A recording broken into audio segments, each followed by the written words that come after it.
A descrição do que acontecerá com as pessoas que vão para o inferno, de acordo com a Bíblia, é um tema complexo e muitas vezes interpretativo. A Bíblia oferece várias passagens que abordam a condenação e o destino daqueles que se afastam de Deus, mas os detalhes específicos podem variar entre diferentes interpretações teológicas e tradições religiosas. Mas antes de darmos continuidade para essa intrigante narrativa, peço humildemente que você deixe seu like, se inscreva e ative o sino das notificações, pois ajuda muito ao nosso canal a crescer. A Bíblia apresenta passagens que falam sobre punição eterna e separação de Deus para aqueles que rejeitam seu caminho e vivem em pecado. A parábola de Lucas, capítulo 16, versículo 19 ao 31, ilustra uma divisão após a morte entre os justos e os que viveram egoisticamente, indicando um destino de conforto e tormento respectivamente. Nessa história, um homem justo chamado Lázaro e um homem rico vivem vidas contrastantes. Lázaro sofre enquanto o homem rico vive em riqueza e luxo, sem se importar com os necessitados ao seu redor. Após a morte, Lázaro é levado para o seio de Abraão, um lugar de conforto e bem-estar espiritual, indicando um destino positivo após a vida. Por outro lado, o homem rico é descrito como estando em tormento em um lugar de sofrimento. O abismo entre esses dois destinos é intransponível, e aqueles que desejam passar de um lugar para o outro não conseguem fazê-lo. Essa parábola é frequentemente usada para apoiar ideias sobre a vida após a morte, incluindo conceitos associados ao inferno. A divisão entre os destinos dos justos e dos ímpios destaca a importância das escolhas morais e espirituais feitas durante a vida terrena. Já em Mateus, o versículo 46 do capítulo 25 apresenta um trecho importante onde Jesus compartilha uma visão sobre o destino final das pessoas, com base em suas escolhas morais e espirituais. Essa passagem faz parte do discurso de Jesus sobre o juízo final e a separação entre os justos e os ímpios.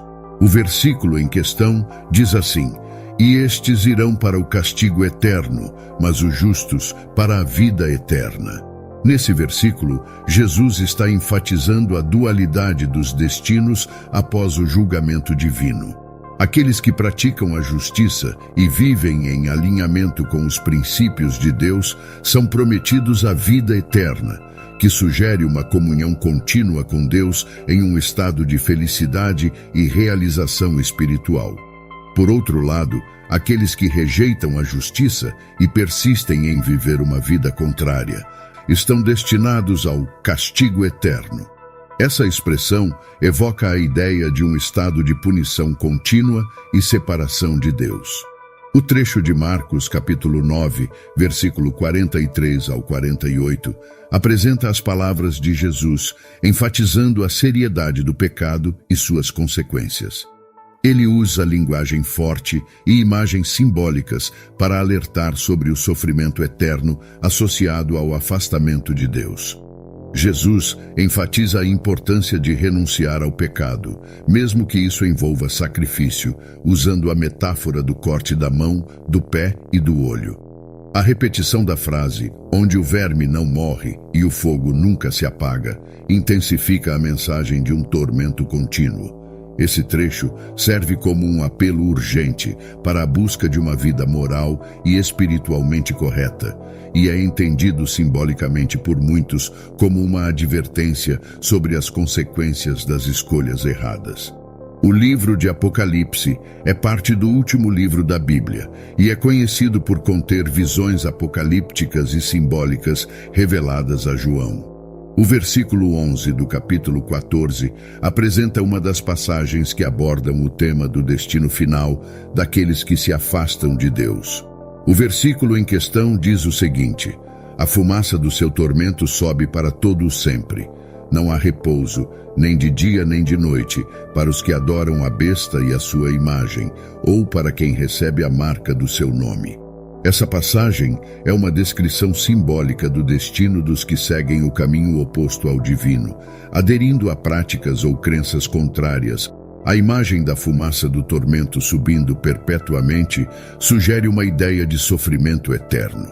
A menção de não há repouso, nem de dia nem de noite, reforça a ideia de uma punição incessante e contínua. Também no livro de Apocalipse, o versículo 10 do capítulo 20 é uma passagem que evoca imagens vívidas e simbólicas. Essa passagem é uma parte do contexto apocalíptico do livro, onde visões simbólicas são apresentadas para transmitir mensagens espirituais e teológicas. A passagem em questão diz o seguinte: o diabo que os enganava foi lançado no lago de fogo e enxofre, onde estão a besta e o falso profeta. Eles serão atormentados dia e noite para todo o sempre. Aqui, a imagem do lago de fogo e enxofre é frequentemente associada ao inferno. Essa passagem é muitas vezes interpretada como uma descrição da derrota final do mal e das forças malignas. O diabo refere-se a Satanás. A besta é uma figura simbólica associada a poderes opressores, e o falso profeta representa engano espiritual. A ideia de atormento dia e noite para todo o sempre ressalta a gravidade da punição e a completa derrota do mal. No entanto, vale lembrar que o Apocalipse é rico em simbolismo e linguagem figurativa, o que significa que essas descrições podem ser entendidas de maneira mais profunda do que simplesmente um retrato literal de um lugar físico. No entanto, existem diferentes interpretações sobre a natureza dessas descrições. Algumas tradições religiosas entendem essas passagens literalmente, acreditando em um lugar de sofrimento eterno. Outras adotam interpretações mais simbólicas, vendo o inferno como um estado de separação de Deus. Portanto, é de suma importância que você leia e estude todas as passagens bíblicas mencionadas neste vídeo. Assim, você terá a oportunidade de chegar às suas próprias conclusões. Agora, escreva aqui embaixo nos comentários qual a sua interpretação sobre o inferno. E se você ainda não é inscrito do canal, te convido a se inscrever e ativar o sino das notificações. E se você deseja explorar e entender muito mais dessa fascinante jornada pela Bíblia, venha conhecer ainda mais o livro sagrado, de forma totalmente online e simplificada, acessando o primeiro link da descrição ou no comentário fixado.